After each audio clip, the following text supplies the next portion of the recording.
Hey guys, what's up? It's Eli Knight with Knight Jiu-Jitsu. I'm here with Dustin, and we're going to talk about some arm lock finishes today. And what I mean by arm lock finishes are you've gotten into position, but the guy's got a really good defense. Depending on the kind of defense he throws up, preceding his escape is going to, could potentially give you a lot of trouble. So these are some of my favorite ones. There's lots of different ways we can transition out of the arm lock, lots of different ways we can break the grip, but these are some of the ones I find the most valuable for me over the years. So let's start from this position here. So we start in this arm lock position, or as it's commonly referred to today, spider web. This is a fun way to do it. So when we get here, what I would really like is once I get to this position, I may select top or bottom arm to be through. If he's defending, one of the first ways that he'll look to defend is he's going to try to come here and rescue his own arm. So this is a very common initial grip, and this is not wrong, because a lot of times guys will like grab their arm, pull it back to safety, and then try to latch on, defend some other kind of way. So whenever we get to this position, one of the simplest, most effective ways, just be careful with legalities of it if it's a tournament setting, but I just want to grab here on this, and I'm going to kind of karate chop here by his two knuckles on this hand. I want to pull his fingers back toward me, put a little wrist lock on. You may be able to finish the wrist lock right here, again, depending on the rule set, or you just may use this to release the grip and then slide back and go for the finish on the arm lock like that. Now, depending on how he configures that grip will change things dramatically, right? So here he may instead elect to go like a Gable grip, right? If he goes like a Gable grip, type of grip like this, one of the benefits of having both of his arms between my legs is that this works really powerfully this way hooking, but not so much this way unhooking. So I'm gonna go here like this. I'm pretty deep on the arm, and then I wanna pull the arms toward me. If he has the gi, I can use that. If not, I'll just grab the elbow, and I wanna pull these two arms together. I'm gonna close my legs around it here like this, and you'll notice his grip gets very weak if I start to do that. So I pull until that starts to loosen that top grip here, and then I'm gonna hug it out, come back, finish. I can keep my ankles crossed. When you're taught initially, sometimes people will say don't cross your ankles on the arm lock. That's not a universal principle. That just depends on where his arms are located, depending on how I'm finishing the arm lock. If I go here, this may not be the best idea, but even this can be okay sometimes. If I'm underneath his armpit, it's usually always okay to cross my ankles. If I have both of his arms, it's almost always okay to cross my ankles. So it's not a universal thing. That principle's in place, and that's a whole different video we'll talk about some other time. But let's get back to this. We did Gable grip and we did this emergency rescue grip, right? What if instead he's doing something a little tighter, like he's grabbing all forearms here like this, so it's a lot tighter, and even bringing these together might not unhook that grip here like this.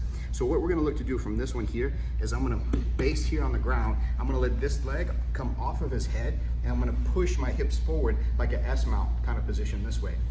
My goal here is to try to get this knee around as far as I can, and as I'm doing that, this way, I'm pinching his two arms together. So now the top arm, the one he was using to rescue, is the one that's vulnerable. And I keep squeezing on the way around here like this. And now, once I change sides, now the other arm is on top, and I can loosen that one, and I can come back to finish the arm lock on this side. If he did that first initial grip, and he pulls this one all the way to safety, and he gets a hold of his collar here, right? Something like this. Now, whenever he gets to this position here, this may be that he's grabbing his collar, and now this hand, the good thing about this one is this hand is free now for him to push my leg off the top of his head here like this. Right now he can start to look to escape, and that's the danger. He's gonna get his head out, shoulders out, try to turn up and face me on my guard, or escape some other kind of way. So if that's the case here, he's got this one back to safety, I have to watch out for this one. This one may go under my leg or start to push my leg here. Now, so what I'm gonna look to do from this is I wanna create pressure on his grip. This is gonna be handled the same way as if he's in tight grip like this with no gi and just holding his hands together in a Gable grip kind of fashion that I can't pull apart. So what I'm gonna look to do from here is take the bottom leg, I'm gonna place it right on top of the connection of his grip here like this, put this one on top of it here, and I'm gonna close this down, make a lot of pressure here, and then use that to pop the arm out. Also included with that one here is if I get this one trapped really nice and I keep this one here, it can make a ton of pressure on his forearm here like this and create this little pressure lock like a forearm or bicep slicer, because my wrist is wedged in flat like this, and I'm gonna rotate it up so those bones become wider, and it's gonna create this pressure lock here, and it becomes really painful for him to keep hanging on like that. So again, that one's here and here. If I really wanna try to get the finish off of this one here, what I can do instead, if I'm using the south side arm especially, is I can close this up, and then once I figure 4, I'm gonna stick this one here, try to get it behind his head. It won't always make it that way though. So the goal here though is to get here and close this behind his head with my wrist still inside and create a pressure lock. And you can see it's a lot of pressure because he was already about to tap before I could even like get this one behind his head. I can do the same thing to the south side as well. I can go here, keep my wrist wedged inside, figure forward the 2 legs here, and place this one under his body like this.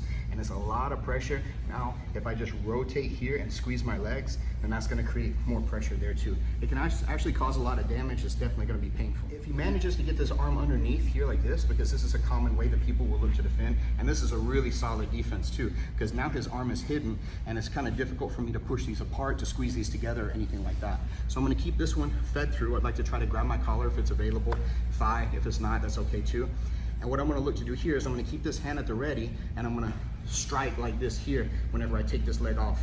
I'm gonna move this one here, and so if he's really holding my leg, he'll kind of follow it, but now his wrist is exposed. I'm gonna push this one out this direction here, keep holding onto it, and pull it back. So whenever I pull back this direction here like this, now he doesn't have this one underneath my leg any longer, and so now I can come through, grab this one up again, finish the arm lock. S grip can offer problems sometimes that even Gable grip can't, because with the S grip, sometimes this elbow can be a little too far away from me to reach and grab and pull together. So a different way I can handle this, you'll see people do this sometimes. They'll try to step here, or they'll try to come through here and do like a little X break, like a bolt cutter kind of break like this. And this works sometimes, but you get guys sometimes though, they're very strong, and that's not gonna even quite get it, because sometimes you'll get here with guys and they're so strong that this right here, they're still able to withstand that. But that doesn't mean it's not a good idea.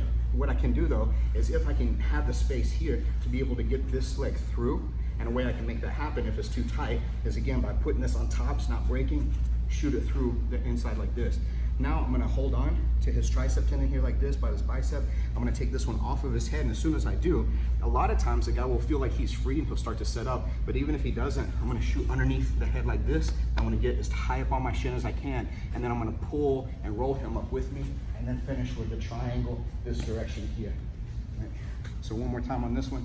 Once I take this bottom leg here, shoot it through the inside like this here, holding the thigh. I'm gonna take this one off of his head, shoot it all the way underneath, hold the tricep tendon now, hold my shin with this bottom hand that's going under his head, and I'm gonna sit up, pull him into the choke, and then figure 4, finish the triangle like that. It's a little bit off center, but it's still very powerful, and the shoulder's still going in, and I'm still constricting the blood like I need to for the triangle choke. This one right here, I feel like I use more than just about anything. That's why I saved it for this long. What I'm gonna do from this one, I'm gonna take the north side hand, or the one I can touch his head with, and I want that one to be through on this side. What I wanna do with this other arm here now is I'm gonna put this elbow on the side of my other elbow. So both elbows will be on this side, right? So I go here like this. Now, with this one here in front of me, I'm gonna bring this hand up, and I wanna Gable grip my 2 hands together like this here, and I'm gonna push with my right arm, pull with my left. It's very painful, and the angle is very awkward for him to try to hang on. It creates a ton of pressure here.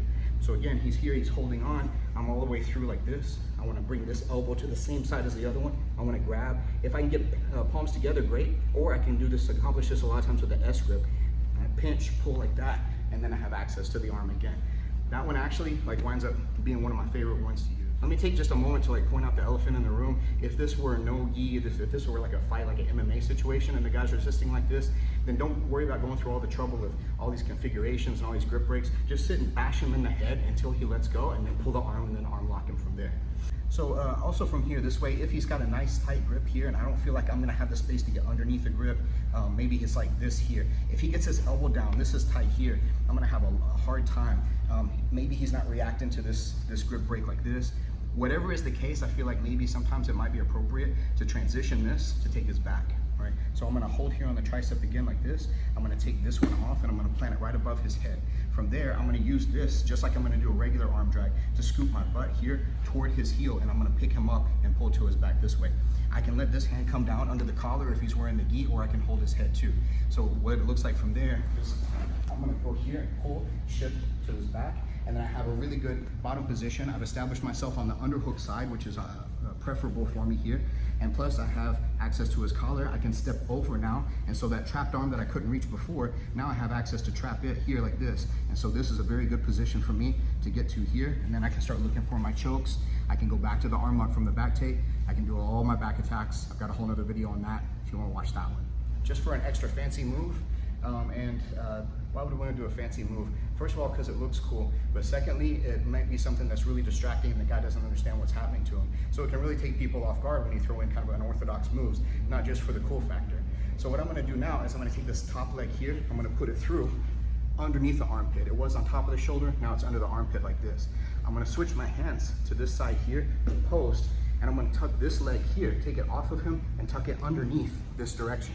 So this one's now to under his shoulder, like on this side. Now I'm gonna roll over and across, and as I do that, he doesn't really usually have a problem with sitting up because he feels like he's getting free. He feels like he has an escape route. So as we go to do that, we go here, I roll over and across this direction.